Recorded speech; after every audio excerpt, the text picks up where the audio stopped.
विषयेन्द्रियसंयोगात् दत्तदग्रे मृतोपमम् परिणामे विषमिव तत्सुखं राजसं स्मृतम्।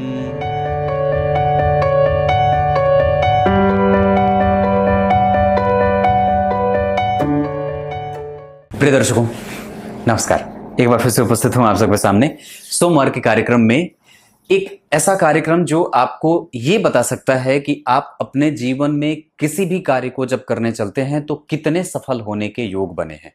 और ये जो कार्यक्रम है ये आपके प्रश्न कुंडली पे भी लागू होता है और आपके जन्म कुंडली पे भी लागू होता है। एक ऐसा सिद्धांत जो प्रत्येक व्यक्ति चाहता है कि वो जीवन में कभी भी असफल ना हो, अगर वो अपना कोई भी कार्य करने से पहले इस तरीके की उसके लग्न कुंडली का निर्माण हो रहा हो या प्रश्न कुंडली का निर्माण हो रहा हो या उसकी कुंडली भी स्वयं ऐसी अगर बनी है तो निस्संदेह वो सफल होता है। असफलता का स्वाद सब कोई चखता है पर फिर भी ग्रह आपको बल देते हैं।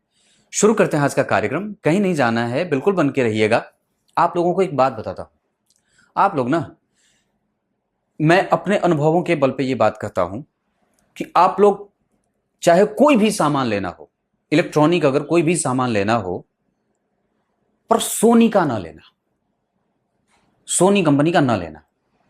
अगर इस पे मैं बात कहूं तो मतलब इतना ज्यादा मुझे बहुत गुस्सा आता है।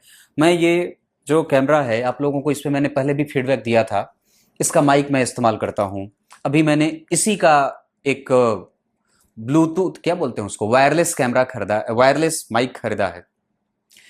पता नहीं मेरी मति मारी गई थी कि मैंने ये खरीदा है।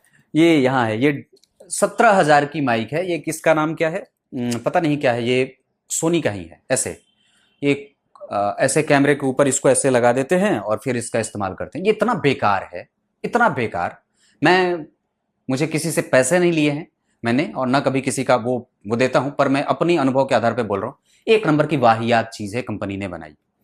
और मैं इसके पता नहीं, मुझे अगर लीगल कुछ जानकारी होती तो मैं इन लोगों के ऊपर केस ठोक देता। अगर मेरे पैसे इसमें नहीं लगे होते तो अभी मैं इसको पटक के तोड़ देता। इतना मुझे इस पे गुस्सा आता है। ये पता नहीं पागल बना देती है। तो मैं आप लोगों को एक बात कहूंगा, कभी भी कोई सामान खरीदना हो तो मैं आपको एक हाथ जोड़ करके विनती करता हूं, शायद आपके भाग्य में उसका सामान बड़ा अच्छा लिखा हो, पर सोनी का ना खरीदना। इसके बड़े खराब हैं। मतलब कोई भी सामान मैंने जिसका खरीदा है अच्छा नहीं है, बिल्कुल खराब। लोग रिव्यू बनाते हैं, अगर किसी को मिले तो ये रिव्यू मेरा जोड़ दो कि सबसे खराब और वाहियात कंपनी अगर है तो सोनी है। मैं सच में बोल रहा हूं, मुझे इतना बचपना आ रहा है मुझे, पर इतना मन कर पटक के फोड़ दूं इसको। क्या बनाते हैं ये लोग कि यहां रखो तभी आवाज आएगी, थोड़ा 5 मीटर भी दूर रख दो तो आवाज ना आए। और इतनी खराब आवाज। आप लोग जो शिकायत कर रहे थे ना कि पंडित जी आपका गला खराब हो गया, वो इसके कारण हुआ था। इसी के कारण मेरी आवाज जो है वो बीमारी जैसी लग रही थी, अन्यथा कोई बात नहीं थी। तो ये एक नंबर की बेकार कंपनी। अब मुझे पता नहीं है कि मैं इसके ऊपर लीगल एक्शन कैसे लूं, क्या करूं इसका, पर मेरे पैसे तो पानी में गए। चलो ठीक है, कोई बात नहीं। विषय पे आते हैं। अगर आपके जन्म कुंडली के या लग्न कुंडली में 3, 6, 7, 9 और 11, सामने मेरे निखिल जी बैठ के हंस रहे हैं इस बात पे, तो 3, 6, 9, 7 और 11 अगर लग्न कुंडली के लग्न में बना हो और गुरु भाग्य भाव में बैठ करके लग्न को देख रहे हो और सप्तम भाव में कोई शुभ ग्रह बैठा हो, तो ये ग्रह का बल इतना होता है कि आपको आपके किसी भी कार्य में आपकी सफलता दे देते हैं।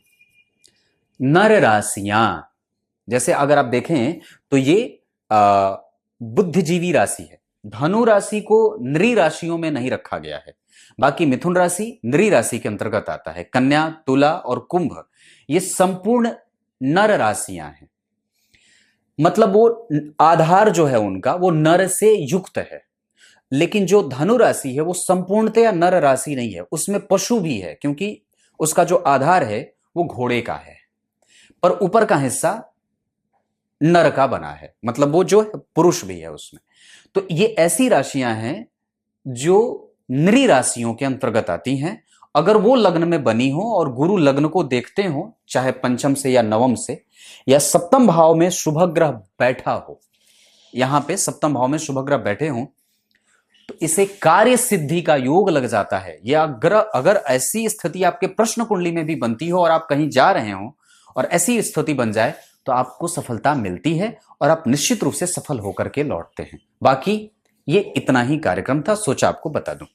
अब आइए गीता जी के श्लोक का अर्थ बता देता हूं। गीता जी के 18वें अध्याय के 38वें श्लोक में भगवान ने बड़ी अच्छी बात कही है, जो आजकल के जातक और जातिकाओं पे, बालक और बालिकाओं पे, लड़के और लड़कियों पे, पुरुष और महिलाओं पे, हर जगह विश्व भर के लोग इससे प्रभावित है, सिवाय साधु संत महात्मा और सन्यासी के, जो बड़े ही ऐसे होते हैं जो जिनको दुनिया से उतना मतलब नहीं होता, जो परमात्मा से अपना मतलब रखते हैं, कि जो सुख या जो कार्य आरंभ में जब करने चलते हैं तो आपको बड़ा सुख देता है, अच्छा लगता है, लेकिन बाद में उसका जो परिणाम है वो बड़ा भयावह विष की तरह होता है। ऐसे कार्य को राजसिक सुख या राजसिक कर्म कहा जाता है, जिसमें वो आरंभ में बड़ा अच्छा लगे, बाद में चलकर के उसके परिणाम बड़े कष्ट वाले होते हैं। तब आप जो कोई भी कार्य करते हो उसमें जरूर देख लें कि उसका तात्कालिक परिणाम सुख वाला है या भविष्य में जो परिणाम आपको मिलने वाला है वो सुख वाला है। इतनी सी बात है जो भगवान ने गीता जी के 18वें अध्याय के 38वें श्लोक में कही है। तब तक के लिए बहुत बहुत नमस्कार।